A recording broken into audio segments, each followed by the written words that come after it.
Ladies and gentlemen, that was the Fisk University Jubilee Singers.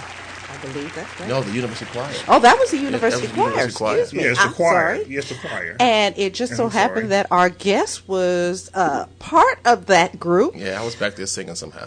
You know, that brought tears to my eyes. That was Tremaine Parker on the lead on that. The song was "Oh Glory." Yeah. And he was kind of humming under his breath. Don't tell nobody. Because we just found out he was part of the group during that time.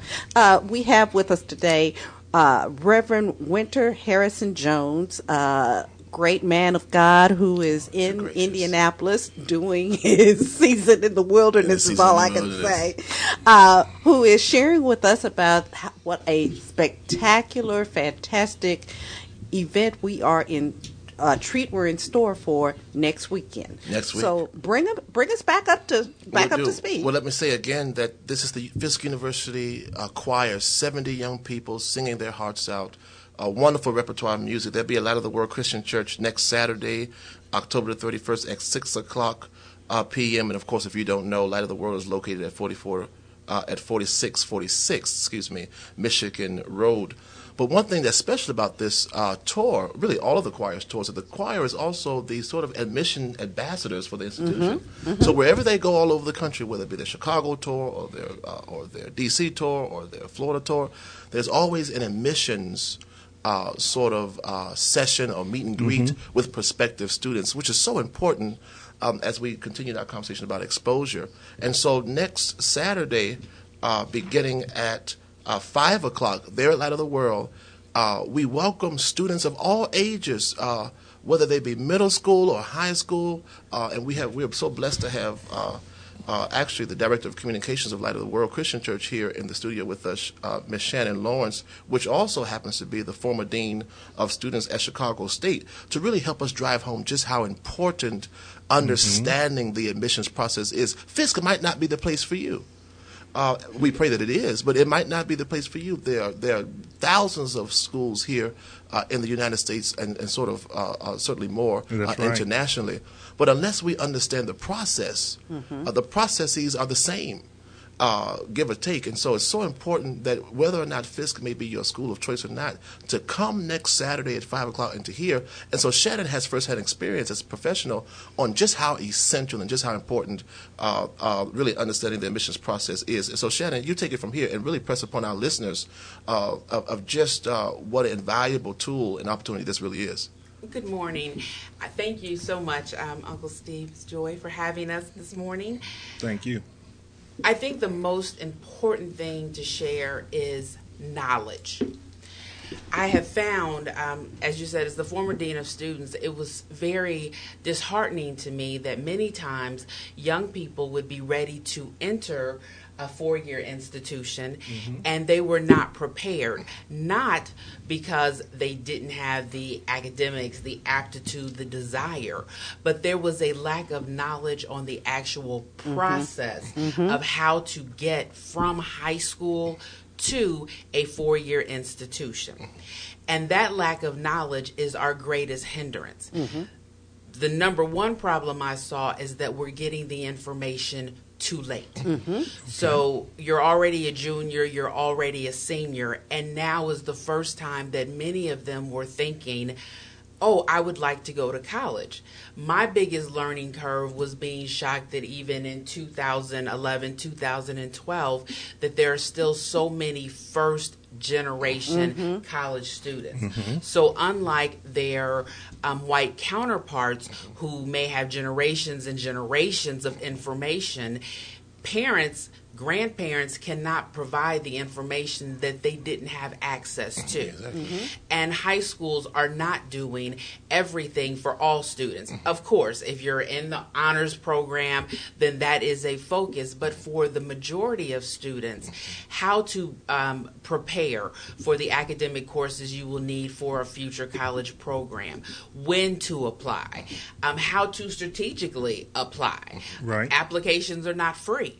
So, you know, it's a misnomer to think that you can just apply for 100 colleges at $100, $150, $200 an application. And then how to go about the process for financial aid. Yeah. So I want everyone to come out, if for no other reason than to simply make contact with someone at a four-year institution. What Reverend Winter did not mention was that this concert is also going to have a special guest from the Lawrence Central Gospel Choir, Right. which is close to my heart as I am a grad of Lawrence Central High School. Look at that. So, yes, and I know that the arts program at Lawrence Central is outstanding, and it's a wonderful thing for the young people to be acclimated with other college students who have the same passion for music and the arts. Additionally, I am not a Fisk grad, but I am a grad of the wonderful HBCU Hampton University. Okay. Came into that. Yes. Shout out to Hampton. Yes, shout out to Hampton. It was an incredible experience. But I was fortunate enough to have parents ahead of me who were also college grads who could take me through that process. So if you're junior high, elementary, it's not too early to start talking to your young person about going to college, about their future goals and aspirations. And the money and the funding is out there. Amen. I cannot express how much money simply goes unapplied for. Period. Absolutely. And Absolutely. then when they do find out about it, we're already too late. We've already missed the deadline. So don't let the barrier of I can't afford to go to college stop you from dreaming. If the desire is there, with proper planning, with proper preparation, there are absolutely resources that can get you there. Absolutely. I want to two things. One is I know that because I think now most of the kids are back in school, and our audience is mostly adults, parents, grandparents, aunts, uncle, neighborhood adult. This is something that you will take the child to. The child will not want to go. I'm a witness. So this is when the adults become adults and says, Exactly. you're going. And it's not like, well, you don't have nothing else to do, or this isn't a decision. This is when right, Uncle Steve. this is when you step up, Yeah. and you put on your daddy mama clothes and say we going to light of the world, and we're going to go meet some people, and we're going to just see, because it's so important to seeing. I guess I got three things now. Second thing is, don't let grades keep you from attending the event. You don't have to be on the honor roll. You don't have to be the 3.9 student, because if you're a C student, you can get in if you do the work, like Shannon said. And it's work. If you're a D or an F student, you find out that, I think I might want to go to college. I might want to go to Fisk. If you're a freshman, you got 3 years to fix your grades. If you're in junior high, you got 6-7 years to fix your grades, and then we can begin that process. So don't let money keep you away. Don't let your Present situation. your situation keep you away. Please don't. The last thing, I've told this story before. I was in a situation where I was around a young man who was he was in junior high. And part of the conversation, he's asking me what I was doing on my other His employment. tent maker job. Yeah, my tent maker job. And I asked him. I said, "Well, you're going to school. What do you want to do what do you want to do? What do you think you want to be?" He said, "I want to play basketball." I said, "Okay. Well, what if basketball doesn't work out?" He said, "I'll play football." Well, I said, "Let's say for some reason basketball and football just doesn't work out. What would you do then?" And he sat and thought about it. And then he said, "I guess I would sack groceries at Kroger." So his reality of working is what he's seen. He saw the NFL, he saw the NBA, and he saw the person sacking groceries at Kroger. He didn't see the Kroger manager. He didn't see the anybody else in Kroger. That's who he saw. So that was his whole world. And don't let your world get So small. so boxed in. That's what part of what this is about.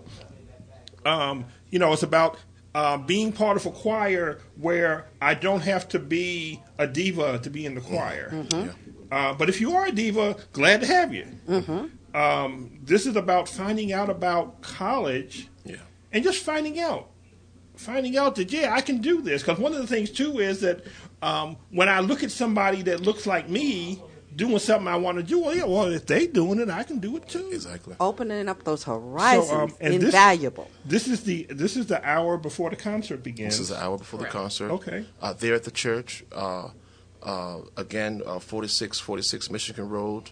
And as Shannon and Uncle Steve enjoy, you all's commentary has been so essential to understanding that it's a process and that work must be done. Because I'm among spiritual friends, I'll pull up that wonderful text over in Proverbs that say, train up a child in the way they shall go, and when they get old, they shall not depart from it. So we know it's Halloween. We know that the trick-or-treaters are out, and it'll be at nighttime, and the candy, and all of the things of celebration. But, Uncle Steve, I love what you said so much, which is this is the opportunity for the parents, the grandparents, to say, no, the candy will be there, and your future is more important than Snickers and Skittles. Buy them a bag of Snickers and bring them to the light of the world. So if I have to go to the Dollar Tree on the way home and here's your bag of candy, what you will experience there at Light of the World, both through song and, as Shannon said, through the exposure and really getting the what is the word I want? Getting the know-how on how to be successful, is invaluable.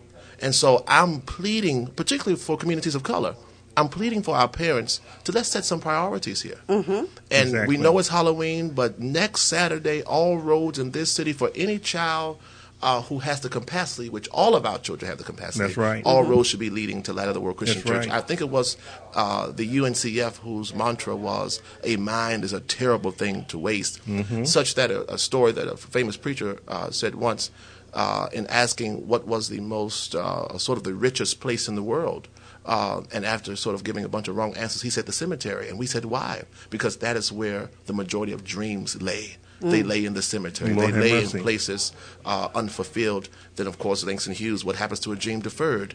So all of these narratives of literature and what Shannon has said and Joy and Uncle Steve really presses upon us why this is important. So not only is this good music, not only is this good inspiration, but this is equipping our community with something that no one can take away. The Julius Caesar says, this joy I have, the world didn't give it, the world can't take it away. Knowledge, there you go. Power, intelligence, and opportunity. Nobody can take it away from you. But you have to be in the place. As Shannon says, you have to prepare. You have to understand that this is a process, and 1 + 1 does in fact equal 2, and that this is a process and this is an opportunity